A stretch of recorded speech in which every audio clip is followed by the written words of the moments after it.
সকাল আপনার আজকে সকাল এই 7:40-45 একটা আমাদের এসডিপি সাহেবের কাছে একটা ইনফরমেশন ছিল।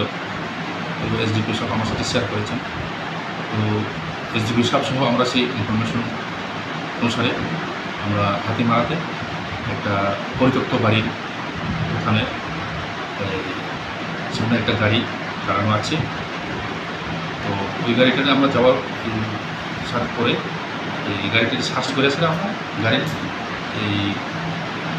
আপনার গাড়ির ভিতরে একটা কেবিন বানানো ছিল, ওইখান থেকে আমরা গাঁজা উদ্ধার করছি।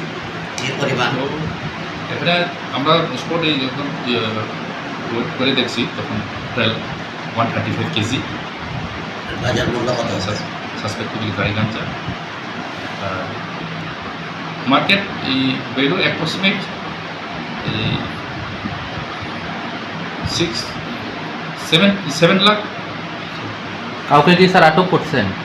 না, ওখানে তো কোনো পরিত্যক্ত গাড়ি দাঁড়ানোর কথা ছিল, তো স্পটে কেউ পাইনি আমরা।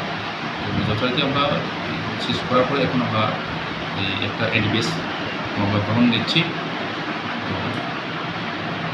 তদন্তের ফলে তদন্ত অবশ্যই বেরিয়ে আসবে। তো আমরা ইমিডিয়েট চেষ্টা করবো ডিটেক্ট করার জন্য। টোটাল স্যার 25 প্যাকেটে 135 কেজি গাঁজা উদ্ধার হয়েছে। 135 KG. Thank you. Thank you.